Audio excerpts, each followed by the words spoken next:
hydrate. Hello friends, welcome back to my channel. I am really sorry that I disappeared for another week and a half. We had a problem with a flat. I'm not going to go into details for this, but it was bad. So we couldn't stay in the flat. I didn't have my filming material. I didn't have my filming location and anything like that. So I thought, you know, instead of just filming something for the sake of filming it, maybe in a location where videos are not going to turn out as well, you know, let's just leave it. But yeah, thank you so much for joining me today again. But now let's go back into the video, and today I'm going to talk about all the books that I enjoyed and not enjoyed or partially enjoyed this month of January 2023. I feel like it was a good start for my yearly reading challenge, you know, the Goodreads challenge. I feel like it was a great start of the year because something that I promised myself for this year was picking up books that I thought I might enjoy, or that I might enjoy in that specific time of my life, specific week, specific month, instead of just picking them up because they're new, they're popular, or people say I might enjoy it. So I just went with my guts and I picked up very random books, to be honest, because some of them are new, some of them are non-fiction as well. That is something else about this year. I really want to read more non-fiction and always have a couple of non-fiction books every month, if that's possible. I'm not going to promise it's going to happen, but still, I'm going to try to make it work. So first book of the month is going to be probably either here or here. We'll see what there's enough space. The first book of the month is How High We Go in the Dark.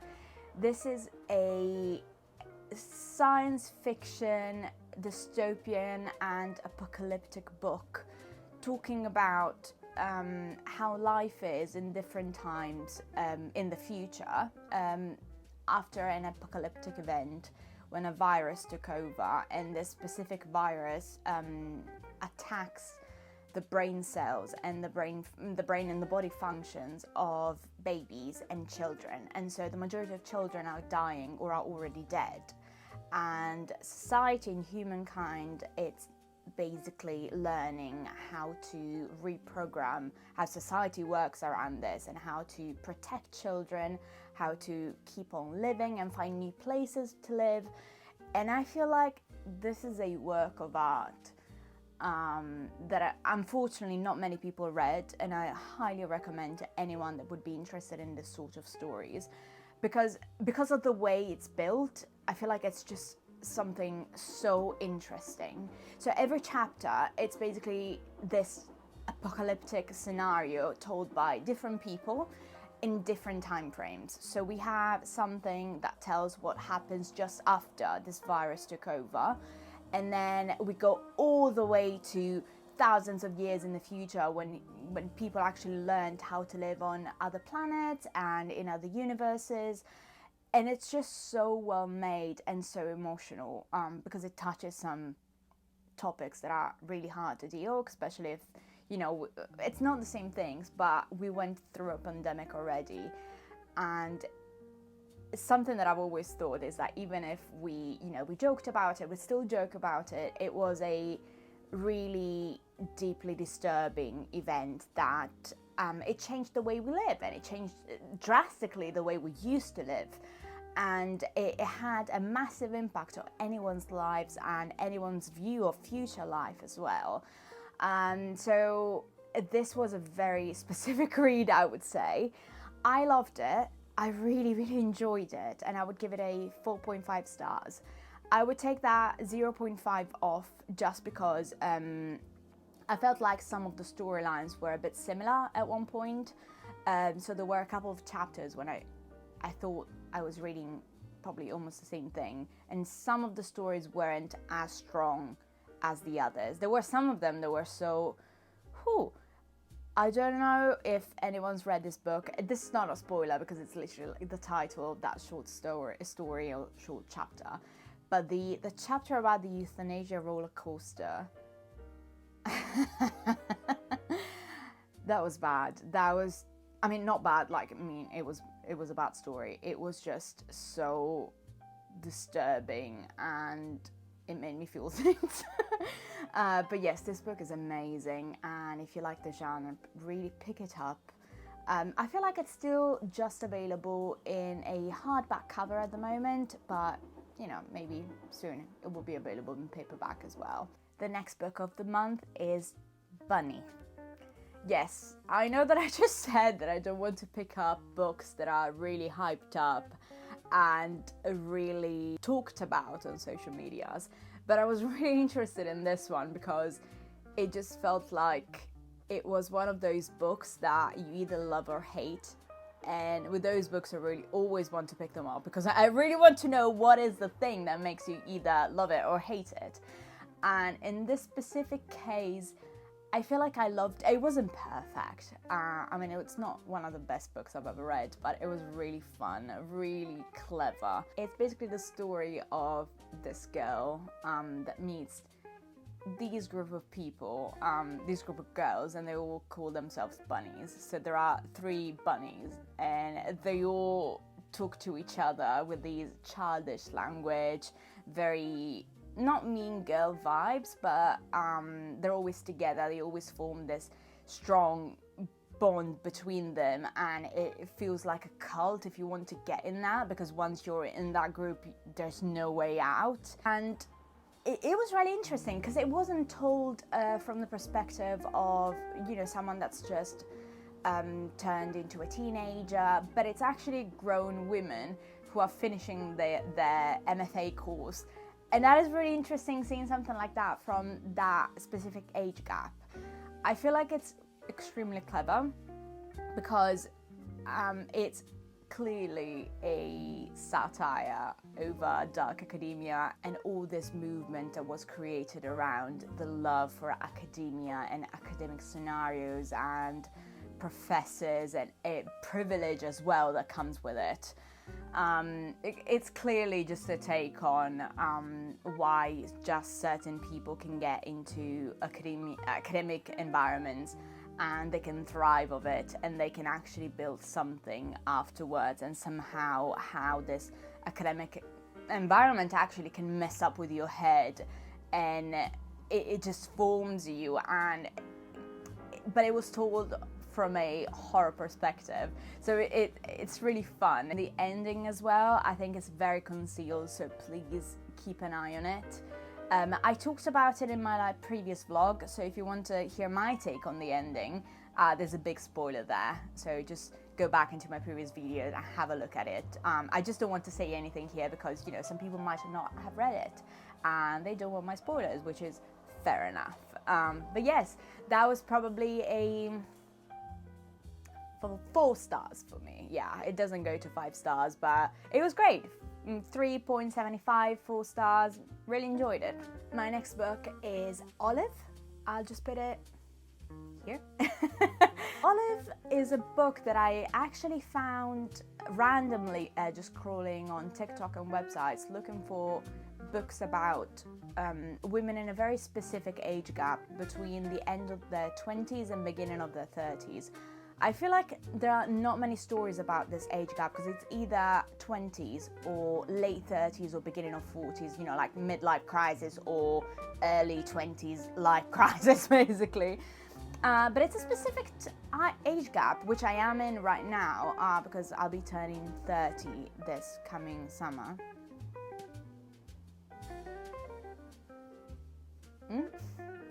And it's a specific time of your life where you don't really know what you're doing, to be fair, because you're exiting your 20s that are supposed to be this time of your life where you're just experimenting, exploring what you want to do. Probably you set some foundation of your career that you want to, you know, just to do for the rest of your life, or maybe for just a specific time of your life, but you're already in that adult state of mind that society puts on you. So you're supposed to have a house, have babies, already have everything figured out, and you know, the societal and familiar pressure that you get from it is actually really intense, and I don't think many people talk about it.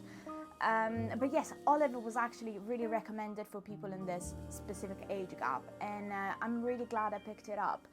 It's not one of those books that it's, you know, super well written.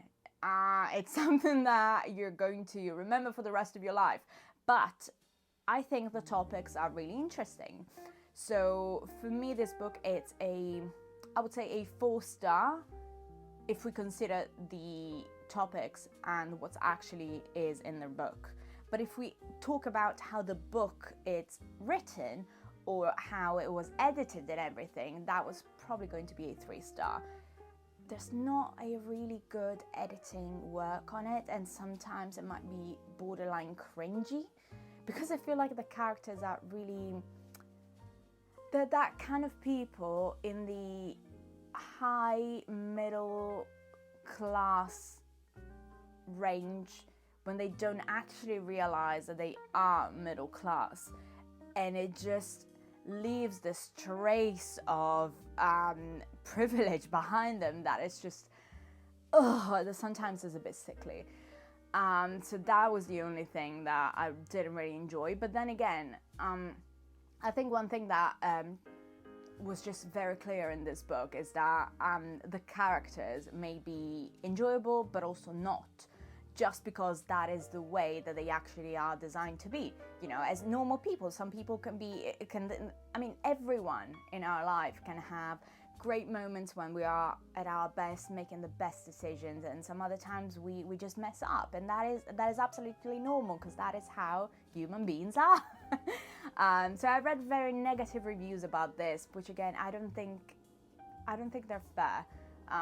Goodreads, I don't know, I feel like didn't really have the best reviews for this book, but it talks about exactly what it feels like to be in this age gap, especially when your friends are what you feel like a step in front of you, even a bit more than that. So they have their families figured out, they have kids, and they have great jobs, they have promotions, and they know what they want to do for the rest of their lives. But sometimes you don't, and that is exactly fine, you know. And in this case, the big conversation we're having, it's based on the fact that some people don't want to have kids and some others really do, and there's always this clash when you're a woman between, oh, it's fine, you don't want kids now, but probably in the future you will, but definitely you will in the future, or some people may actually say things like, it's very selfish of you saying that you do not want kids because I cannot have kids, and that is really messed up to say. But so it you know, it talks about what it feels like to be in that specific age gap, which again, I feel like I can see myself there as well, because I don't think I want to have children, or at least for now, I am 100% sure that right now I do not want to have kids. I know there are many people out there that actually feel like this is their reality, and they're not listened by anyone in their family, their friends, their doctors. So it was a really interesting read, and I think if you feel like you're in this scenario, or you've ever seen yourself in this scenario, please pick it up. It's really nice. But also, it talks about what it feels like being a woman in that age in big cities like London, New York. So yeah, it's great. Pick it up. The next book I'm going to talk about was a highly anticipated book from my end, and I know from many people out there, which is Hellbent. It's the sequel from The Ninth House. This was, oh my goodness, I just love reading this stuff. I just love it so much. I know this book is not perfect, this story is not perfect, but how it makes me feel, 10 out of 10. This is easy 5-star, absolutely 5 stars for me. It just continues the story of Galaxy Stern, or Alex Stern, that was told in The Ninth House.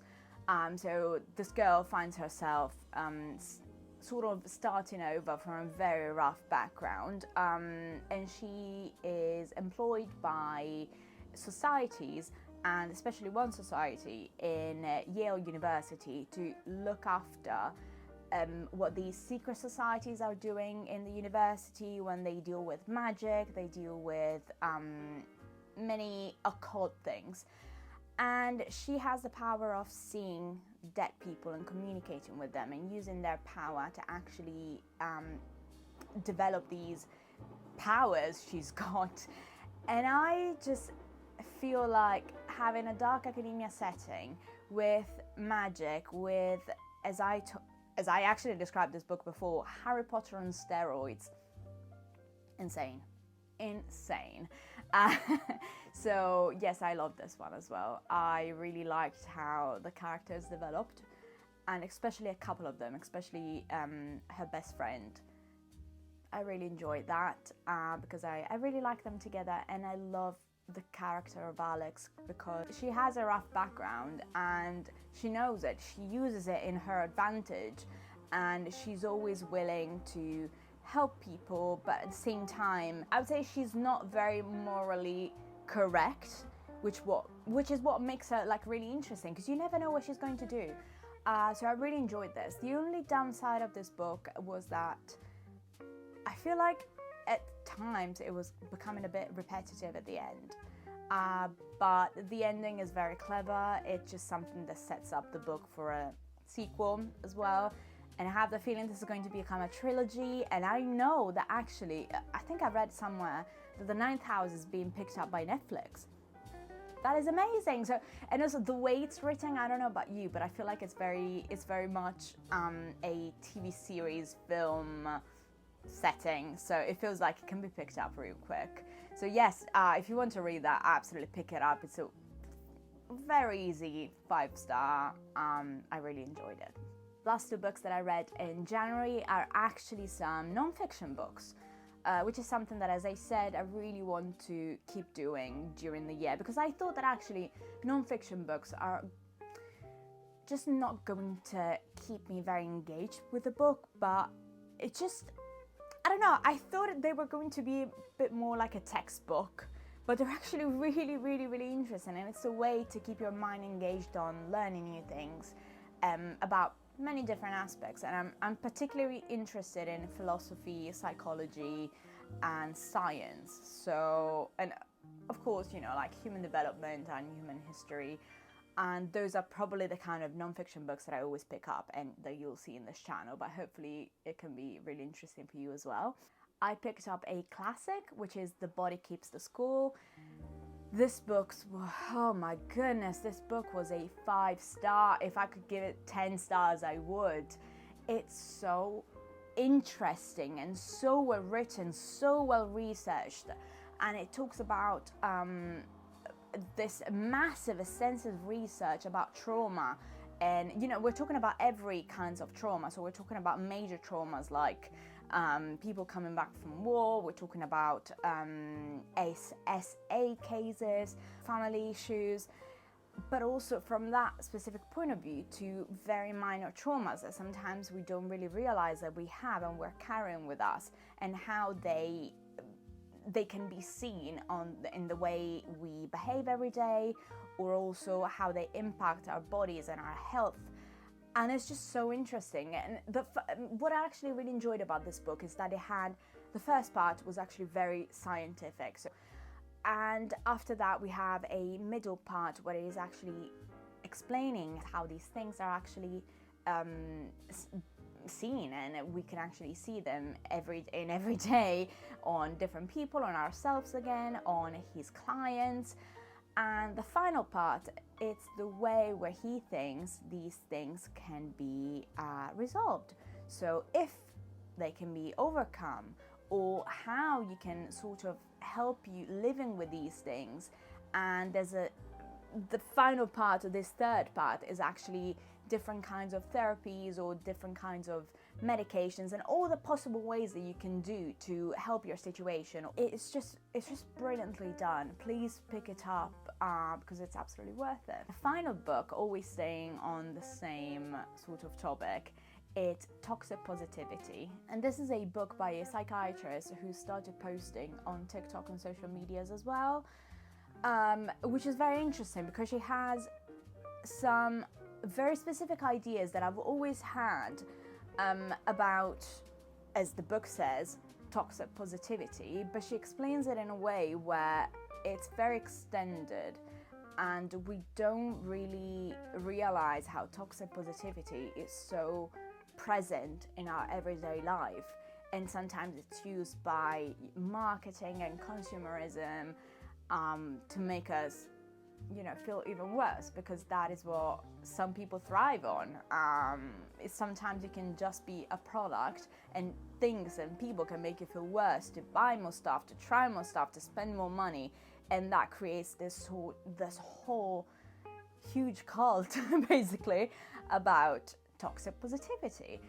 And I like how she talks about it because it's very easy, very open for any sort of reader. It's much easier than the other book I previously talked about.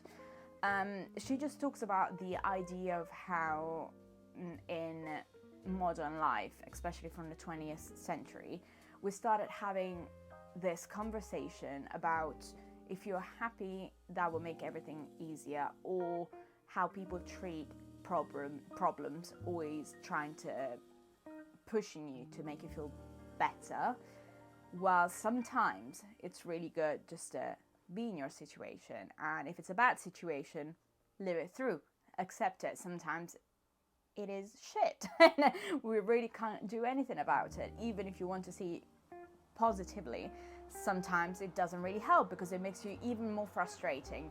And there's a whole talk about this manifestation culture that we have nowadays that can be both amazing and both harmful. I feel like recently I've seen it quite harmful on me, because the way I used to see it in the past year was mainly, if I don't manifest positive things, I will never get good things back. And since I had quite a rough year, I thought that it was my fault because I was attracting bad things, putting bad things back into the universe. And that was just a cycle of, I'm not good enough. I'm not even good enough to put out good energies to attract good things. And that was just the wrong way to take this. And she just explains the best ways to live a positive life without actually making it toxic. I really think this book is, everyone must read this. Everyone must read this book, and I shall give it 4.75 stars. I'm not gonna give it a 5-star because it's really easy and it's very accessible, and there's not much scientific research to back it up. But then again, she's a psychotherapist, so she knows what she's talking about, and she's using examples from her clients to actually explain what she wants to say. And yes, amazing read. These are the books that I read in January 2023. I really hope you enjoyed it, and I just wish I could hug all of you for helping me with this project. But yes, new videos will be coming soon. Let me know if you read any of these books, or there are any more recommendations that you'd like me to try. Any more ideas that you have for me, leave it down below. Leave a comment, leave a like if you want, and just subscribe to my channel if you're new. Thank you so much. I'll see you soon. Bye!